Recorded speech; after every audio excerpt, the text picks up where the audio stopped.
महाकुंभ में मुसलमानों पर प्रतिबंध ये सरकार की तानाशाही है। सरकार हिंदू मुस्लिम करके अपनी राजनीतिक रोटियां सेक रही है। सेकुलर देश में मुसलमानों पर प्रतिबंध महाकुंभ में ये मुसलमानों के साथ अत्याचार है।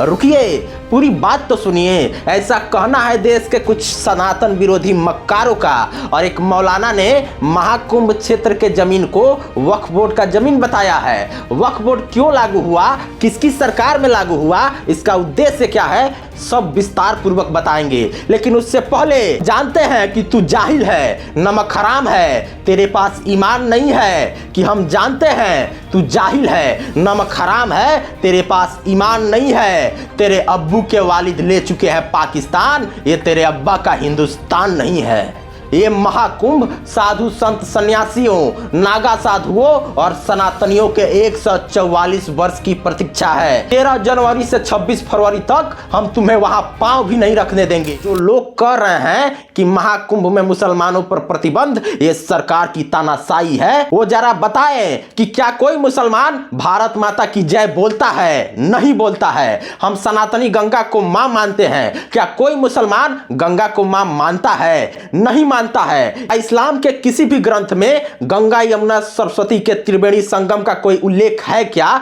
नहीं है। कोई भी मुसलमान ये मानता है कि गंगा में डुबकी लगाने से सारे पाप धुल जाते हैं? तो जवाब आएगा कि नहीं मानता है। तो फिर वहां तुम्हारा क्या काम है? हमने वो वीडियो देखी है जिसमें ये विधर्मी गंगा में पेशाब कर रहे थे, खाने में थूक रहे थे। गंदगी के सभी सीमाओं को पार करके अपने भ्रष्ट मानसिकता से सनातनियों को अपवित्र करने का कोई भी उपाय बाकी ना रखने वाले मुसलमानों को महाकुंभ में एंट्री देने का इजाजत किस एंगल से सही है? सामने आए और बताए कोई मौलाना मौलवी या मुसलमानों का नेता ओवैसी कि अगर महाकुंभ में मुसलमानों को आने की इजाजत दिया जाए तो इसकी क्या गारंटी है कि वो अपनी दुकान लगाकर उसमें थूक कर पेशाब करके हिंदुओं को नहीं खिलाएंगे? इसकी क्या गारंटी है कि वो सनातनियों के पवित्र स्थल को दूषित करने का प्रयास नहीं करेंगे? इसकी गारंटी कोई मौलाना मौलवी इमाम दे सकता है क्या? नहीं दे सकता है। फिर महाकुंभ में तुम्हारा क्या काम है?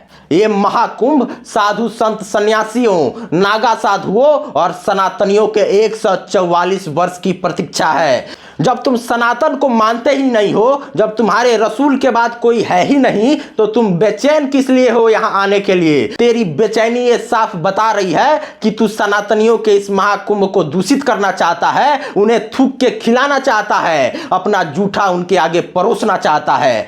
लेकिन तेरी ये चाल अब कामयाब नहीं होगी, क्योंकि एक एक सनातनी तेरे मंसूबों से वाकिफ हो चुका है। 13 जनवरी से 26 फरवरी तक हम तुम्हें वहां पांव भी नहीं रखने देंगे। हम जानते हैं कि तू जाहिल है, नमक हराम है, तेरे पास ईमान नहीं है। कि हम जानते हैं तू जाहिल है, नमक हराम है, तेरे पास ईमान नहीं है। तेरे अब्बू के वालिद ले चुके हैं पाकिस्तान, ये तेरे अब्बा का हिंदुस्तान नहीं है। एक मौलाना ने कहा कि महाकुंभ क्षेत्र का जमीन वक्फ बोर्ड की संपत्ति है, और भारत पाकिस्तान बंटवारा के बाद भारत में सनातनियों की धरती पर वक्फ बोर्ड अधिनियम लागू करने की क्या जरूरत थी? ये किसने किया, कब किया, ये भी जान लीजिए। 1954 में जब वक्फ बोर्ड लागू हुआ तब जवाहरलाल नेहरू देश के प्रधानमंत्री थे।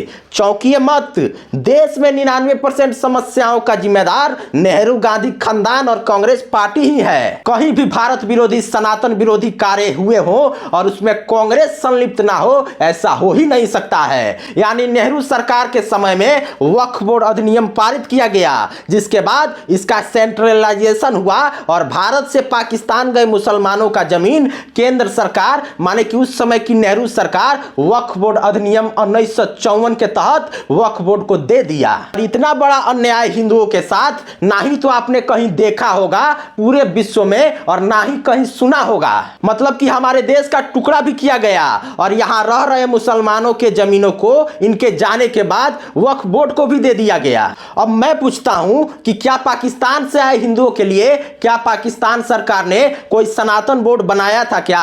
हिंदू बोर्ड बनाया था क्या?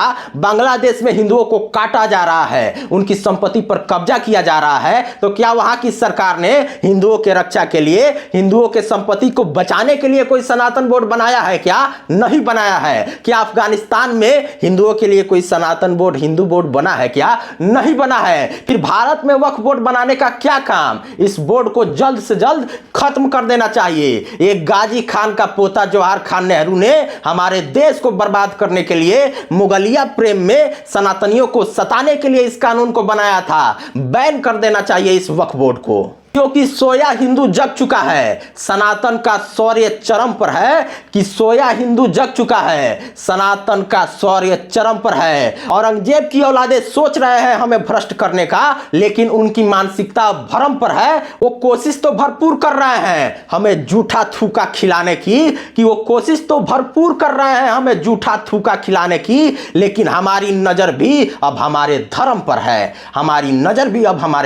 है। बहुत बहुत धन्यवाद। इस वीडियो को आप लोग अधिक से अधिक शेयर कीजिए और YouTube पे सर्च कीजिए कभी बाला बिहारी गोपालगंज और हमारे चैनल को तुरंत सब्सक्राइब कर लीजिए। जय हिंद, जय भारत, जय श्री राम।